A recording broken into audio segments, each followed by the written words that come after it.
2 ways to save yourself from drowning. Even the most experienced swimmers can find themselves in a situation where something has gone wrong and they start to drown. That's why it's crucial to know what to do and what not to do in this scenario. One day, this knowledge might save your life. First of all, let's have a look at some statistics about drowning. In fact, drowning is one of the most widespread causes of death worldwide. With regards to the U.S., there were approximately 3,500 unintentionally fatal drownings a year from 2005 to 2014. This means that approximately 10 people lost their lives in the water every day. Sadly, according to specialists, most of these deaths could be avoided if people knew what to do in a critical situation. And that would be, don't panic. Surprisingly, when a person is drowning, they need to fight not the water, but their instincts. The thing is, when somebody feels that they aren't in control of the situation, they start to flail as hard as they can. By panicking, they make themselves submerge deeper and deeper. As a result, they get exhausted quickly and can't stay afloat long enough to wait for help. The first thing you should always remember is that the human body has a natural ability to float. The only necessary condition is that the lungs are filled with air. So as long as you're taking regular breaths, you won't drown. Unfortunately, you can't hold your breath forever. When you exhale the air that keeps you buoyant, you sink into the water for a short period of time. That is when you might start to panic. And, as you know, panic is what you need to avoid by all means, since it's the most common cause of drowning. Experienced lifeguards can easily draw a picture of a typical drowner. A person realizes they're in trouble. They attempt to attract attention by waving their arms, but this brings them out of the water. According to the laws of physics, they become heavier and start to sink faster. Instinctively, this person starts to struggle to get up and to gasp for air, but these hectic movements pull them underwater. So what's rule number 1? Try to keep your panic at bay, and please, don't stop breathing. Assuming you've managed to overcome your panic, you're on track to breathe normally. Now it's time to conserve energy so that you can wait for help to arrive. You can do this by assuming one of 2 positions, either floating on the water or treading water. First of all, let's see how to tread water correctly. Your body has to stay upright, and your head should be above the surface. You need to move your arms and legs to keep yourself afloat. You can use your arms and legs together, just your legs, or just your arms.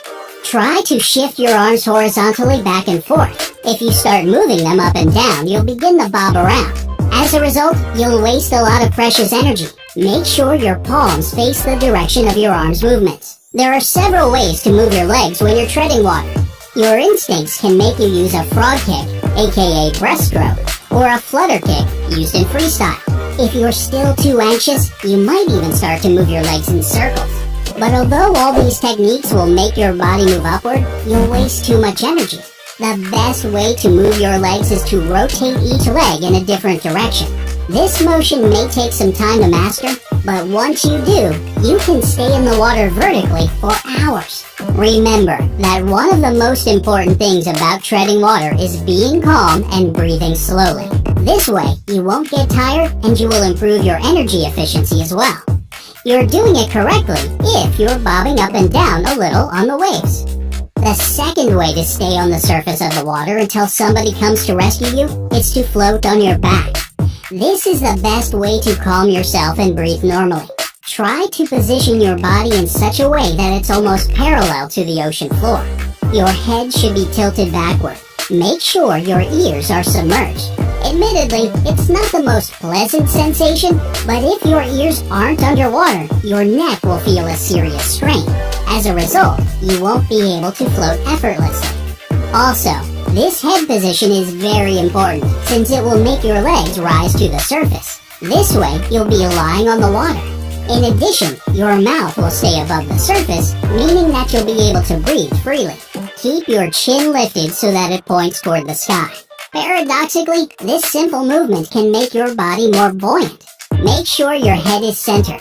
As long as it is, your whole body is balanced, so don't try to turn your head to one side or the other. You should pay particular attention to the position of your arms. You can either bend them at the elbows and move your palms under your head, or straighten your arms and keep them close to your body. The most important thing is to remember that your palms have to face the sky. If you want to float for as long as possible, it's vital to push your body upward. To do so, try arching your upper back slightly. This will move your chest and stomach out of the water. By no means should you bend your body downward.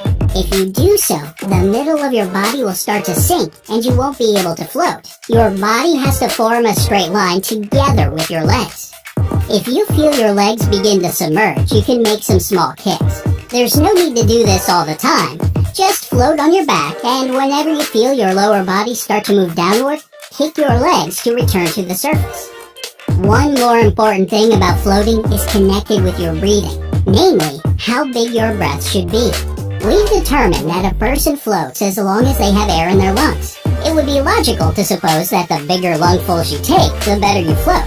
However, there's a catch. When you exhale a deep breath, your body sinks into the water more deeply. This happens because the difference between the volume of air inside and outside the lungs is too great. That's why the best way to stay afloat is to breathe in medium-sized lungfuls of air. And don't hold your breath. This will lead to a buildup of CO2, and this won't help you. On the contrary, you'll get out of breath much sooner. And, once again, if you find yourself pulled away from the shore or you've fallen out of a boat, don't panic. Use your knowledge of floating or treading water and conserve your energy while you're waiting for help.